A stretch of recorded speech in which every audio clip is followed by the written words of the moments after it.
All right, so let's get into the agenda here. So, I was very excited when I read that Matt Damon will be. We don't know the role, but he will be in Thor. Was it Love and Thunder? I forget. Yeah. Yep. Love and Thunder. So, as we know, Matt Damon was in Thor Ragnarok, and he played the actor playing Loki. Sorry, I tried to rule Earth. They'd be lucky to have you. I'm sorry about that thing with the Tesseract. I just couldn't help myself. I know. I'm a trickster. Yes, so mischievous. Yes. Sorry about that time I turned you into a frog. It was a wonderful joke. It was indeed hilarious. You are the savior of Asgard. Tell my story. Build a statue for me. We will build a big statue for you. With my helmet on, with the big bendy horns. Which was just hysterical. Like, I love like Matt Damon when he does stuff like that. Like, he's been in like the Kevin Smith movies. He was in I don't know the name of the movie, but it was like Scotty doesn't know. Yeah. Euro Trip. Yeah. So like I love Matt Damon just having fun with his friends and celebrity and doing these fun cameos and build a statue of me. Like cracked me up. So I'm glad that he's back, and I'm curious. Like, I wonder if he'll actually have like a role, or he's just gonna play the actor playing Loki again. What do you guys think? I mean, either way, I don't think it'll be a huge role, but I'll be happy. Like, even if it is just another little bit part like that, that was a lot of fun. Yeah, same. Ragnarok was one of my favorite Marvel movies just because of the blend of humor and everything else that goes along with the MCU. I'd love to just see him back. Whether it's that role or another, it wouldn't bother me. I bet you some people would be irked that, like, oh, he can't play so-and-so because his face is already... You know what I mean? Like, I wouldn't care if they don't acknowledge that. I think Chris Evans shattered the shit out of that imaginary rule. It's like you've had people go from Marvel to DC and whatever to whatever, and Fox, Sony to Marvel, whatever. But like my man Chris Evans was just like, yeah, I'm Johnny Storm. I'll do a little Captain America for you too. Actually, I think Chris Evans has like four comic book characters he's played. Push, Scotty Pilgrim Saves the World, Johnny Storm, Captain America, right? I think that's it. Yeah. There might be one more I'm missing. Of course, I had no idea that Scotty Pilgrim and Push were comics until I read that little thought nugget. Scott had no Pilgrim's idea. fun. Oh, great movie. I had no idea it was a comic.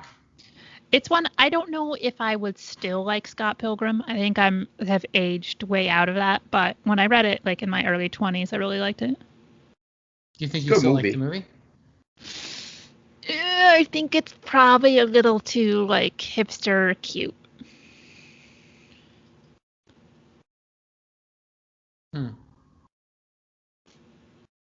Have you ever seen Salad Fingers?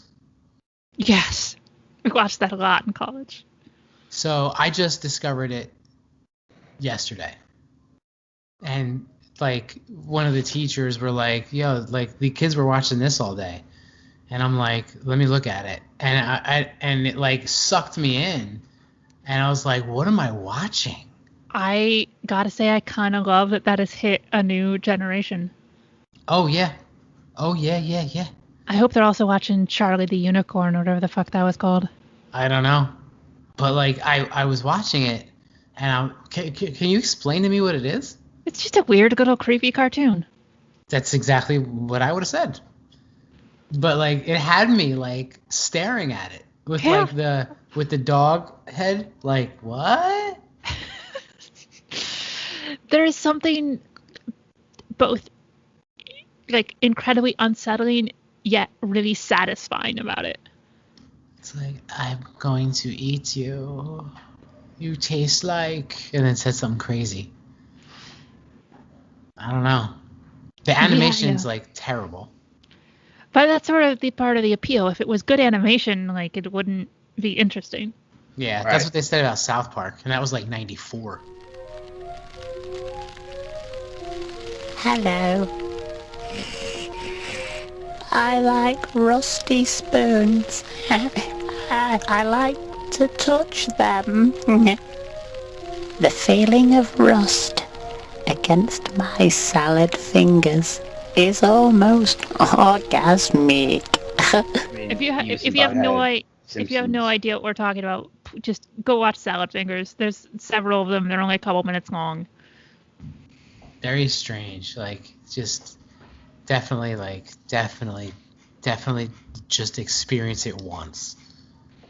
And they were like, "Do you want to keep watching?" I was like, "No." I just want to know what I watched. All right, so let's go back to Thor, because I said it on Twitter the other day. Like, Chris Hemsworth is really an underrated actor, especially his comedic ability. Like, Yeah. love him. So funny. Like that part in Ragnarok, he was just like, he's like, Loki turned into the snake, and he knows how I love snakes. So I cuddled the snake, and then he was like, blah, I'm Loki, and then he stabbed me. One time when we were children, he transformed himself into a snake, and he knows that I love snakes. So I went to pick up the snake to admire it, and he transformed back into himself, and he was like, yeah, it's me, and he stabbed me. We were 8 at the time. And it's just so funny. He's like, blah, blah, blah. All right, so apparently, I saw on Twitter, and I captured, I don't know where it's from because I clipped it wrong. But, here we go.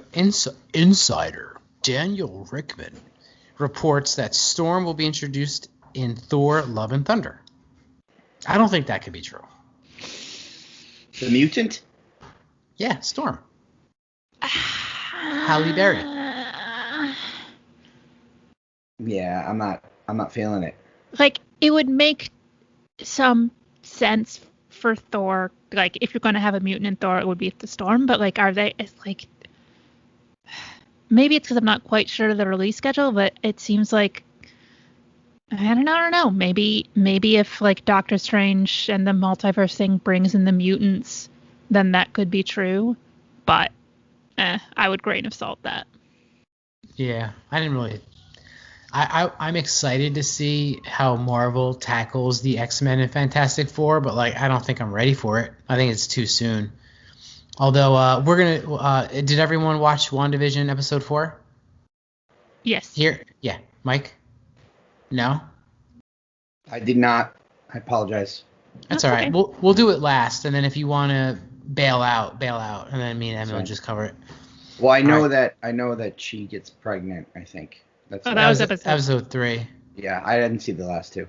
Oh, all right, yeah. But it's So okay. no, we'll do it last either way for the audience and for you in case you want to bail. All right. Okay. A little Transformers. Apparently, Mikey, we're getting a full reboot. Paramount is rebooting the whole franchise with Steven Caple Jr., who did Creed 2, to direct. Very excited. But big but, Johnny. They gotta do. I don't have a big butt. I What have a Rich and I- firm ass. What Rich and I, America's ass. What Rich and I talked about last week, and they got to do that Orion Pax to Optimus, and if they don't, they got to start it on Cybertron and how the war starts, and how the friendship, how the brotherhood breaks apart. Because if they go back to Earth and someone else plays the Shia LaBeouf archetype, or some other girl plays the girl from the Last Night archetype, like no one wants to see this shit anymore. Or the girl from Bumblebee, like yeah, that was a great E.T. reboot, but like She's we so want to pretty. see. We She's want a to very see. talented singer too. You know what I'm talking about. They got to do it right. Yeah. So the backstory is more intriguing than the actual story we grew up on, where they're on Earth. I mean, like at the end of the day, like I'll be real for a second, because I took a screenwriting class, so of course I think I'm an expert. It's so hard to like make a real movie out of 20-minute cartoon episodes that basically have the same plot. Like, good guys try and get something, bad guys try and stop them, or vice versa. They fight, no one dies, repeat process next episode. There's really not a lot of like actual story to like put together, you know what I mean? So the backstory actually ends up being the most full story arc. And that's why I think we're all like starving for it. Plus, where Michael Bay went wrong, besides having the Transformers look nothing like Transformers, was a story about Shia LaBeouf and his trials and tribulations, and like Optimus Prime was just like a supporting character, if that. You know what I mean? So I think that's where like Michael Bay went wrong. It wasn't about the Transformers. It was about Shia LaBeouf. Sam Witwicky. I concur, Doctor. Oh, that's a Leah movie quote. Well done. Mm-hmm. Well done.